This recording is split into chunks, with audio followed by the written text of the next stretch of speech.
জুলাই সনদের চূড়ান্ত খসড়ার সূচনায় অসত্য তথ্য দেয়া হয়েছে বলে মত বিএনপির। অঙ্গীকারনামায় সনদকে সংবিধানের উপরে রাখা হয়েছে। যদি সনদ সংবিধানের উপরে রাখা হয় তাহলে ভবিষ্যতের জন্য খারাপ নজির হবে বলে মনে করেন বিএনপির স্থায়ী কমিটির সদস্য সালাউদ্দিন আহমদ। এ নিয়েই আমাদের কথার আজকের আয়োজন। দর্শক, সবাইকে স্বাগত জানাচ্ছি এটিএন নিউজের নিয়মিত আয়োজন আমাদের কথার আজকের পর্বে। আপনাদের সাথে আছি আমি সাদিয়া নাসি। জুলাই সনদ নিয়ে বিএনপির এমন পর্যালোচনাকে কিভাবে দেখছেন সাধারণ মানুষ, শুনবো তাদের মতামত। তবে মূল আয়োজনে যাওয়ার আগে চলুন দেখে আসি এ বিষয়ে এটিএন নিউজে প্রচারিত একটি প্রতিবেদন।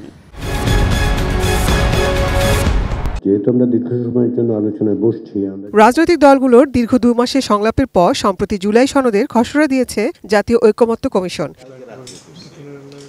মঙ্গলবার সকালে নিজ বাসভবনে সাংবাদিকদের সাথে খসড়া নিয়ে নিজেদের মতামত তুলে ধরেন কমিশনের বৈঠকে অংশ নেওয়া বিএনপির স্থায়ী কমিটির সদস্য সালাউদ্দিন আহমেদ। খসড়ায় কিছু অসামঞ্জস্য রয়েছে বলে জানান তিনি। জুলাই জাতীয় সনদে 84টি দফা আছে। কিছু দফায় বিএনপি একমত, কিছু দফা সঠিকভাবে উপস্থাপন হয়নি দাবি তার। 84টা দফার মধ্যে কম বেশি সব দফাতে আলোচনা হয়েছে, কিছু কিছু বিষয়ে আলোচনা হয়নি, অথচ এই দলিল অন্তর্ভুক্ত করা হয়েছে। সেগুলো আমরা ফাইন্ড আউট করব, চিহ্নিত করে আমাদের মতামত দেব। ভূমিকার প্রথম পারায় বলা হয়েছে, যেহেতু বাংলাদেশের সাংবিধানিক কনভেনশনের অংশ হিসেবে 1971 সালের 26শে মার্চ হতে 1972 সালের 4 নভেম্বর পর্যন্ত দেশে কার্যত কোনো সংবিধান না থাকা সত্ত্বেও উক্ত সময়ের সকল কার্যাবলী 1971 সালের মুক্তিযুদ্ধের মহান শহীদদের প্রতি শ্রদ্ধা জানিয়ে 1972 সালের সংবিধানে সন্নিবেশিত করে এর আইনি ও সাংবিধানিক বৈধতা প্রদান করা হয়। এটা তথ্যটা সঠিক নয়। তিনি বলেন, আগামী সংসদ গঠনে 2 বছরের মধ্যে সংবিধান সংক্রান্ত সংশোধনী পাশ করার কথা বলা হলেও চূড়ান্ত খসড়ায় তা নেই। অঙ্গীকারনামায় সনদকে সংবিধানের উপর রাখা হয়েছে। যদি সনদ সংবিধানের উপর রাখা হয় তাহলে ভবিষ্যতের জন্য খারাপ নজির হবে বলে মনে করেন এই নেতা। আমরা সংবিধানের মধ্যে থেকে আইনি, বৈধ এবং সাংবিধানিক প্রক্রিয়ায় কিভাবে এই সমঝোতা দলিলটাকে গ্রহণ করতে পারি, বাস্তবায়ন করতে পারি, সেই চিন্তায় আমাদেরকে করতে হবে। এখন যদি বলা হয় যে এই সমঝোতা দলিলের সব কিছুই সংবিধানের উপরে প্রাধান্য পাবে, তো তাহলে পরে এটা একটা ব্যাড প্রেসিডেন্ট সৃষ্টি হবে ভবিষ্যতের জন্য, একটা খারাপ নজির সৃষ্টি হবে। যতই ঐকমত্য হই, যতই দলিলের মধ্যে সই করি, সেটা চূড়ান্ত অনুমোদনটা তো জাতীয় সংসদেই করতে হবে। এই বিষয়টা যেন আমরা মাথায় রাখি। ভোট নিয়ে তিনি বলেন, 2026 সালের ফেব্রুয়ারির প্রথমার্ধেই নির্বাচন হবে, এটা নিয়ে কোনো সংশয় নেই। নির্বাচন নিয়ে যে কথাবার্তা হচ্ছে সেটা স্রেফ মাঠের বক্তৃতা বলেই মনে করছেন তিনি। যারা নির্বাচন নিয়ে বিভিন্ন কথাবার্তা হয়তো মাঠের বক্তৃতায় বলছেন, তারা হয়তো এটা নির্বাচনের কৌশল হিসেবে বিভিন্ন পক্ষকে চাপে রাখার জন্য হয়তো বলতে পারে, সেটা তাদের বক্তব্য, আমার কোনো মন্তব্য নেই। এটা তাদের স্বাধীনতা আছে, কথা বলবে। Nazia Afrin, ATN news, Dhaka. এতক্ষণ দেখছিলেন আমাদের কথার আজকের বিষয় নিয়ে এটিএন নিউজে প্রচারিত প্রতিবেদনটি। চলুন এবার চলে যাই মূল আয়োজনে, দেখে আসি এই বিষয়ে কি বলছেন সাধারণ মানুষ। জুলাই সনদ তো বৈষম্য বিরোধী ওদের একটা চাওয়া, তো সুতরাং আমি যেটা শুনেছি সালাউদ্দিন সাহেব বলছে যে ওরা কিছু এর সাথে সংযোজক বিযোজন করবে। এইটা যদি করে দেখি ওরা কি করে, সেইটা আসতে পর বোঝা যাবে যে জুলাই সনদটা গভর্নমেন্ট কী করছে আর ওরা কী করতে চায়। তাহলেই একটা ভালো ভালো সমস্যার সমাধানের দিক যাবে। সব কিছু সংবিধান অনুসারে করাটা ভালো, করলে যেটা স্থায়ী থাকবে, নয়তো পরে তো আরেকজন আইবে আবার এটা উল্টে ফেলবে। জুলাই সনদ যেটা, এটা তো আমাদের ছেলেপেলেরাই তো জুলাই আন্দোলনে যোগ দিয়েছিল। আমি নিজেও এই আন্দোলনে যোগ দিয়েছিলাম যে দেশে একটা পরিবর্তন হোক, একটা বৈষম্য দূর হোক, একটা মানে দেশের মানুষ সুন্দরভাবে চলক, এইটাই আমরা সবাই প্রত্যাশা করছিলাম। আমাদের ছাত্ররা প্লাস ওরা যেহেতু নিজের জীবন বাজি রেখে জিনিসটা করেছে, আর সেখানে ওই সময় তো কেউ ছিল না সাথে, ওরা একাই করেছে। তো যখন ওদের একটা জিনিসকে মানে প্রেজেন্টেশন মূল্যায়ন করা হচ্ছে, তখন কেন বাগড়া দেওয়া হচ্ছে?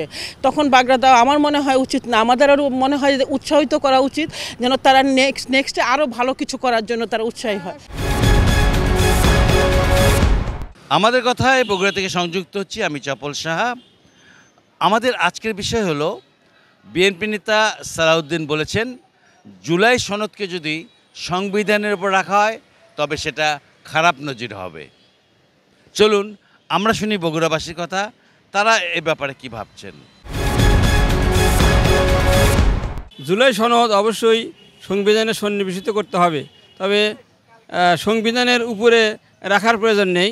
সংবিধানে সংযোজন করলেই আইনে ভিত্তি দিলেই এটা অবশ্যই কার্যকর হবে এবং এটা পরবর্তীতে কেউ পরিবর্তন করার সহজে সাহস পাবে না। তো বাংলাদেশের প্রেক্ষাপটে সংবিধান হচ্ছে সবচেয়ে বড় দলিল। এই দলিলটাকে যদি আপনি অস্বীকার করেন তাহলে দেশের অস্তিত্বকে অস্বীকার করা হবে, সার্বভৌমত্বকে অস্বীকার করা হবে, ইতিহাসকে অস্বীকার করা হবে, ঐতিহ্যকে অস্বীকার করা হবে। আমার মনে হয় যে বিএনপির নেতা সালাউদ্দিন যে কথাটা বলেছেন উনি সঠিক বলেছেন, কারণ সংবিধানের উপরে কিছু হয় না। সংবিধান সংবিধানই, এবং সংবিধানকে মানতে হবে। সংবিধানকে না মানলে আমরা আমাদের জাতিকে, আমাদের সত্যকে আমরা অস্বীকার করব। বিএনপির স্থায়ী কমিটির সদস্য সালাউদ্দিন তিনি বলেছেন জুলাই সনদ সংবিধানের ওপর রাখা যাবে না। এটার পক্ষে আমরাও একমত। সংবিধানের ওপর জুলাই সনদ রাখা যাবে না। সংবিধান দিয়ে দেশ পরিচালিত হয়। জুলাই সনদ শুধু এই গণ অভ্যর্থনের যেই বার্তা, সেই বার্তাটা ওখানে থাকবে। জুলাই সনদে তো আসলে ব্যাপার হয়েছে কি যে এখানে সনদটা কেন করা হচ্ছে, যে আমরা এই যে যারা স্বৈরাচারের দোসররা, যারা গণহত্যা, যারা খুন, দখল, গুম, হত্যার সাথে ছিল, এটা একটা বিচারিক কাঠামোতে না আসা পর্যন্ত দেশও শান্তিতে আসবে না। তো সুতরাং আমি মনে করি কি যে জুলাই সনদটাকে সংবিধানের সাথে রেখেই এটাকে সংবিধানকে আপডেট করুক এবং জুলাই সনদটাকে একটা আইনত কাঠামোর মধ্যে আসুক। আমাদের কথায় কক্সবাজার থেকে স্বাগত জানাচ্ছি, আমি অর্পণ বড়ুয়া। বিএনপি নেতা সালাউদ্দিন আহমেদ বলেছেন জুলাই জাতীয় সনদকে সংবিধানের উপরে রাখা হলে ভবিষ্যতে খারাপ নজির হতে পারে। আমাদের কথায় জানবো এই বিষয়ে কক্সবাজারের সাধারণ মানুষ এবং কক্সবাজারবাসী কি বলছেন। আমাদের সংবিধান হচ্ছে দীর্ঘদিনের, প্রথম সংসদ থেকে এই পর্যন্ত যতগুলো সংশোধন হয়েছে বিভিন্ন, যেমন সেখানে রাষ্ট্রধর্ম থেকে শুরু করে জাতি বর্ণ নির্বিশেষে তাদের কি অধিকার কর্তব্য সব কিছু সংবিধান লিপিবদ্ধ থাকে। আর জুলাই সনদ হচ্ছে একটি সনদ যেটির মাধ্যমে আমরা মনে করি রাষ্ট্র যে নীতি, কিছু একটা নীতি, এই নীতিতে রাষ্ট্রটা পরিচয় আমরাও চাই জুলাই সনদ এখানে বাস্তবায়ন, তবে সেটি কখনো সংবিধানের ঊর্ধ্বে না। সংবিধান সকলের ঊর্ধ্বে এবং সংবিধান সমুন্নত রাখা আমাদের সকলের দায়িত্ব। সালাউদ্দিন আহমেদ যে বক্তব্যটা দিয়েছে ওইটা আমি রাইট মনে করি, কারণ 1971 সালে মহান যুক্তিযুদ্ধের মাধ্যমে 30 লক্ষ শহীদের বিনিময়ে অর্জিত স্বাধীনতা, সেই স্বাধীন সার্বভৌম বাংলাদেশ, এর জন্য যে একটা রচিত সংবিধান আছে, ওই সংবিধানের বাইরে গিয়ে কোনো কিছু করাটা আমি যুক্তিসঙ্গত মনে করি না। সংবিধান হচ্ছে যে একটা রাষ্ট্রের স্তম্ভ, রাষ্ট্রের পরিচালনা, এখানে জাতি ধর্ম বর্ণ নির্বিশেষে সব কিছু এখানে আসলে এটার উপরে ভিত্তি করে আসলে গড়ে উঠেছে এবং এই সংবিধান আসলে আমাদের বাংলাদেশ শুরু থেকেই চলে আসছে। তো এটা আসলে আমার মনে হয় যে অপরিবর্তিত থাক এবং আমাদের কিছু আইন সংশোধন করার দরকার, সেটা করতে হবে, কিন্তু তাই বলে জুলাই সনদকে আসলে আমরা সংবিধানের উপরে আমরা কেউ দেখতে চাই না। এতক্ষণ শুনছিলেন সাধারণ মানুষের ভাবনা, আর এরই সাথে শেষ করছি আমাদের কথার আজকের আয়োজন। দেখা হবে অন্য কোনো দিন অন্য কোনো গুরুত্বপূর্ণ বিষয় নিয়ে। সাধারণ মানুষের মতামত তুলে ধরার চেষ্টা করব আপনাদের সামনে। সে পর্যন্ত এতক্ষণ যারা সঙ্গে ছিলেন তাদের সবাইকে ধন্যবাদ জানিয়ে আজকের মতো আপনাদের কাছ থেকে বিদায় চেয়ে নিচ্ছি। আমি সাদিয়া ন্যান্সি। সবাই ভালো থাকুন, সুস্থ থাকুন, চোখ রাখুন এটিএন নিউজের পর্দায়।